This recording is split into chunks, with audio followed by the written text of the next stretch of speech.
छोटी बच्ची की छेड़खानी को लेकर चीता कैंप में हुई दो गुटों में खूनी झड़प। ट्रॉम्बे पुलिस ने किया दोनों गुटों के खिलाफ मामला दर्ज। सायन अस्पताल में इलाज के दौरान एक गुट के हाशिम की हुई मौत।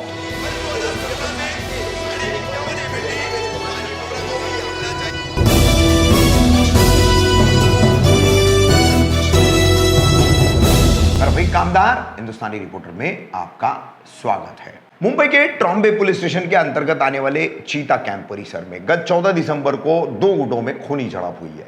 खूनी झड़प का कारण था झूला खेलने वाली एक बच्ची के साथ अश्लील हरकत करना। इसी वजह से दो गुटों में विवाद बढ़ता चला गया। 10 बाय 10 करके एक परिसर है चीता कैंप में, यहां पर यह वारदात हुई है।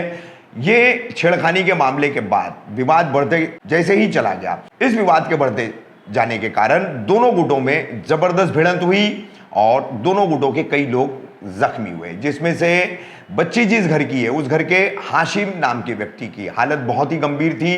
14 दिसंबर की वारदात से लेकर उसे सायन अस्पताल में इलाज के लिए भर्ती किया गया था, लेकिन 18 दिसंबर की रात को जो है फिर उनकी मौत हो गई।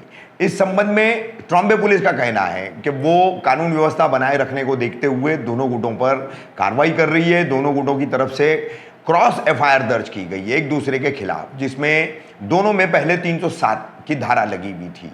मगर अब एक गुट ने, जिसके घर की बच्ची बताई जा रही है, हाशिम का ये परिवार माना जाता है। 14 दिसंबर का सबसे पहले हम आपको बताएंगे एक वीडियो। हाशिम की बेटी ने खुद हमें ये वीडियो भेजा था कि किस तरीके की वो बातें इस वीडियो में कह रही है, वो सुनिए। उसके दो भाई जो है वो जख्मी हुए थे, सावधानी बरतते हुए उनकी तस्वीरें भी आपको बता रहे हैं। दूसरे गुट के लोगों की भी तस्वीरें आपको बता रहे हैं। इनमें से भी कुछ लोगों को पुलिस ने गिरफ्तार किया है और पहले गुट में से भी पुलिस ने कुछ लोगों को गिरफ्तार किया है। बहरहाल पुलिस के सामने फिलहाल ये मामला चुनौती भरा है, क्योंकि कानून व्यवस्था की बात हो रही है और उस पर सवाल भी उठ रहे हैं। बहरहाल ट्रॉम्बे पुलिस ने जो है अब एक मामले में जो 307 के तहत था उसमें धारा बढ़ा करके 302 भी लगा दी और बच्ची का छेड़खानी का मामला था, इसलिए इसमें पोक्सो एक्ट की धाराएं भी लगाई गई। वहीं मृतक हाशिम की भतीजी बेटी का उनकी मौत के बाद पुलिस से क्या कहना था, किस तरीके की पुलिस की कार्रवाई को लेकर के उनकी बातें थी और ये पूरा मामला क्या है, वो भी हम आपको दिखा रहे हैं। चौकी गई थी, कोई पुलिस वाले आए नहीं। मेरा अब्बा बहुत सीरियस थे, पहले ही बोली चलो अख्तर आफरीदी। मेरे अब्बा को बहुत सारे सामान थे। मैं चौकी गई तो बोले स्टाफ वाले नीचे उतरे, मगर कोई आए नहीं। आज मेरा अब्बा बहुत सीरियस थे, अख्तर के पूरे घर वाले मारे मेरे अब्बा को। मैं 8 महीना पेट से मैं अपनी जान बचा के गई, पुलिस वाले को बोली मैं साथ में चलो, मगर ये लोग आए नहीं। मुझे बहुत मारे, सामान ईमान से लोग भी हाथ में सब मेरे मारे थे कुछ। मैं बोली सर चलो चलो तो कोई आया नहीं। सिर्फ 2 हवलदार जुपिटर के पास खड़े रह के वापस आ गए लोग, कोई आए नहीं। पुलिस वाले इंसाफ नहीं करे लोग, खाली बबलू ट्रॉम्बे पुलिस चौकी वाले कोई भी आए नहीं, सब बबलू खानदान के सपोर्ट में थे। मैं चलो बोल तो कोई भी आए नहीं, बोले पुलिस वाले गए मगर कोई नहीं थे। वो 3 स्टार को भी बोली मैं उनका हाथ जोड़ी सर चलो मेरे अब्बा को मार देंगे, मगर वो 3 स्टार आए नहीं, बोले 2 हवलदार नीचे गए बोल के। मैं ट्रॉम्बे चौकी गई, लोग आए नहीं। मुझे मेरे अब्बा के लिए इंसाफ चाहिए। ये झगड़ा हुआ था मैदान में गार्डन की वजह से। एक छोटी बच्ची को उसने गलत करा था बोल के, इस वजह से इतना झगड़ा हुआ। और मेरे बाप को इन लोग गोलू खानदान ने मिलके मारा और मेरी बहन को ना छोटी वाली को हाथ लगाया था बदन में, इस वजह से झगड़ा स्टार्ट हुआ। किन लोगों ने ऐसा ये झगड़े की शुरुआत की थी और ट्रॉम्बे पुलिस स्टेशन ने इसमें क्या भूमिका निभाई?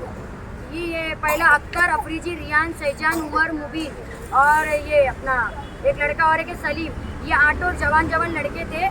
वो लोग ने ना स्टार्ट की ये झगड़ा क्या जड़ करना। बाद में फिर उन लोग के पप्पा लोग आए, अन्नू, रफीक, अप्पू और वो जाफर और अमरू, इन लोग आए और पुलिस स्टेशन हम लोग का सपोर्ट कर रही।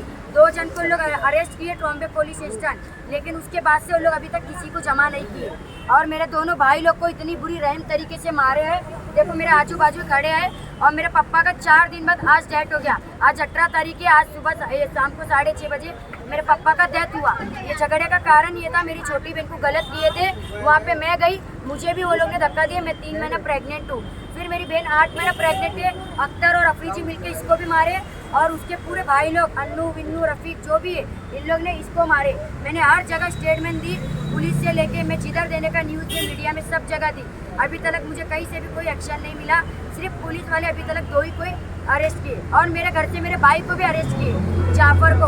हम लोग के ऊपर बेकसूर हम लोग के ऊपर 307 बना दिए, मेरे ऊपर और ये दोनों के ऊपर, और मेरे अब्बा मर गए उनके ऊपर भी 307 था।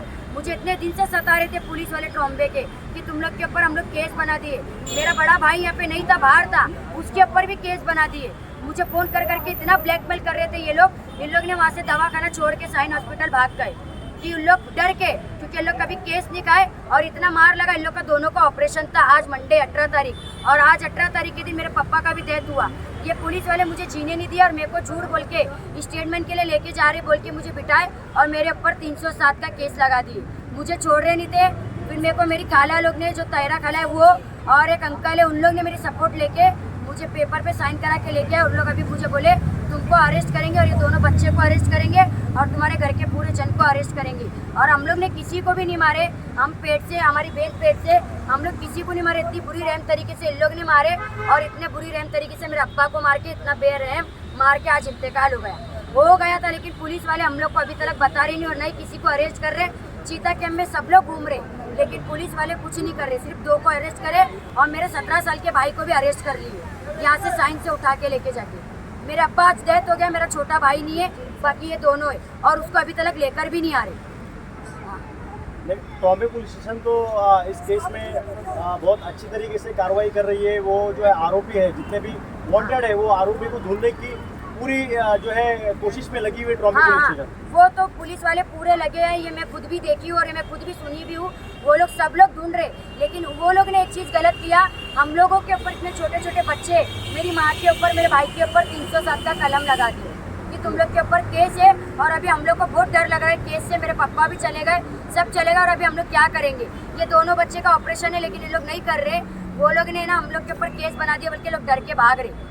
बाकी ट्रॉम्बे पुलिस स्टेशन हम लोग का सपोर्ट बहुत कर रही, बहुत बोले तो 80 से ज़्यादा ही कर रही, बहुत कर रही और बहुत लोग को जमा भी कर रही और ढूंढ रही भी। सिर्फ ट्रॉम्बे पुलिस स्टेशन से एक ही कहना चाहती हूँ मैं, हम लोग के ऊपर बेकसूर हम लोग के ऊपर गुनाह लगा रहे 307 का।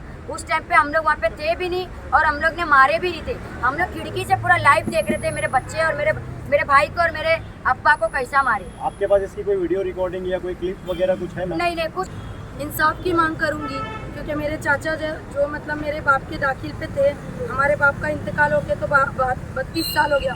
वही मेरे एक चाचा थे जो हम लोग को मतलब सपोर्ट करते थे। कि मैंने अपनी आंखों से देखी हूँ, जो बोलू खानदान और जो मेहरून खानदान है, उनके अंदर जो पॉलिटिकल सपोर्ट है, वो पॉलिटिकल सपोर्ट के कारण वो जो झुंड लेके बैठते हैं और झुंड लेके जो मैं जिस तरीके से मेरे चाचा के घर में हमला किए। मेरे चाचा के घर में 2 लेडी प्रेग्नेंट है और एक उनकी बहू जो डिलीवरी होके आज कुछ 20-25 दिन भी नहीं हुआ कंप्लीट। तो छोटे छोटे बच्चों को लेकर ऐसे घर में मेरी चाची रहते। मेरे चाचा रिक्शा चला के आए और मेरे ये बहन की बच्चे को लेके चीज़ दिलाने के लिए दुकान लेके गए। बस इन लोग के पूरे बोलू खानदान के घर वाले, पूरे मेरे भाई और मेरे जो चाचा के पूरे लड़के लड़की लोग को सबको मारने के लिए घुसे। मुझे भी अपनी जान का डर लगा। मैं सामने वाली के घर में छुप गई अंदर जाके और अंदर से 3 बार मैं 100 नंबर पे कॉल लगा के पुलिस वाले को बुला रही हूँ कि यहाँ पे आ जाओ, यहाँ मर्डर हो रहा है। तो पुलिस वाले मेरे को क्या सवाल कर रहे हैं 100 नंबर कॉल पे कि मर्डर हो चुका है क्या, किसने मारा, यही सवाल कर रहे हैं मेरे से। लेकिन ट्रॉम्बे पुलिस चौकी से कोई आया नहीं। और हम लोग एक ही बात का इंसाफ चाहते हैं कि ये जो मेहरून खानदान और बोलू खानदान है, आज से 2 साल पहले वसीम का मर्डर किए और उसके बाद 6 महीना पहले आसिफ नाम के लड़के का मर्डर करने की कोशिश थी, जो वो मतलब जान उसकी बच गई। और उससे 3 महीना पहले, आसिफ का मर्डर होने के 3 महीना पहले मेरे घर में हमला किया बोलू का बेटा। तो ये लोग मतलब इस तरीके से हमला हमेशा करते रहते हैं। और आज जो मेरे चाचा के घर में जो हादसा हुआ, जिसकी वजह से मेरे चाचा की जान चले गई और मेरे चाचा के बच्चे ज़ख्मी हो गए। मेरे चाचा के घर में कोई कमाने वाला नहीं था। मेरे चाचा एक रिक्शा ड्राइवर थे और हमेशा आप चीता कैंप में सुन सकते हैं उनके बारे में कि वो कभी भी कोई लफड़ा, कोई झगड़ा उनका कुछ नहीं है। हमेशा वो किसी का भी अच्छा ही करते थे, भला ही करते थे। लेकिन एक आदत उनकी थी कि पॉलिटिकल में वो जाते नहीं थे। अब ये जो अन्नू है, जो अप्पू है, जो रफ़ीक है, जो लाइट चोरी का चलाते हैं, चोरी का लाइट चला के पूरा जो कारोबार बना लिए, पूरा जो कब्जा कर लिए 10 बाई 10 के एरिए को, वो लोग उधर पे आतंक मचा के रखे। जो महेश्वरी नेता है, हम लोग को उनसे कोई लेना देना नहीं है, लेकिन उनसे हमको एक रिक्वेस्ट है कि नेता है या नेता बनने वाले हैं तो इसका ये मतलब नहीं है कि तुम ऐसे गुंडे लोगों को सपोर्ट करो। आम पब्लिक की भी जिम्मेदारी उन पे है, तो उनको भी सपोर्ट करना चाहिए। और दूसरी बात, जो मर्डर केस में जो भोलू खानदान के लोग जितने भी अरेस्ट हुए, बस मेरी इतनी मांग है, बहुत बहुत रिक्वेस्ट है आपसे, हम लोग को इंसाफ चाहिए। मैडम, मुंबई पुलिस कमिश्नर से आप क्या अपील करते हैं? मुंबई कमिश्नर पुलिस से मैं ये अपील करती हूँ कि ऐसे लोगों को जो पोको जो केस लग रहा है उसमें 5 साल तक मोको का केस में जामीन नहीं है, फिर ये लोग 1-2 साल में क्यों छूट के आ रहे हैं? ये लोग 1-2 साल में कौन से नेता लोग से सपोर्ट पे छूट के आ रहे हैं या कौन से मतलब पुलिस के सपोर्ट पे छूट के आ रहे हैं? हाँ, हमारे मेरे भाई लोग पे कोई केस नहीं है। आप रिकॉर्ड निकाल सकते हैं पुलिस चौकी में जाके कि इनके नाम का कोई केस है क्या। और अभी इन लोग के ऊपर 307 बना देंगे। जो मेरे चाचा थे वो एक रिक्शा ड्राइवर थे, 10 बच्चे को पालते थे रिक्शा चला के, अब वही चले गए। इनको 307 में अटका देंगे या फंसा देंगे तो इनको छुड़ाने वाला इनका बैक सपोर्ट है ही नहीं कोई। कौन छुड़ाएगा इन लोग को? आप ही मर गया तो कौन है?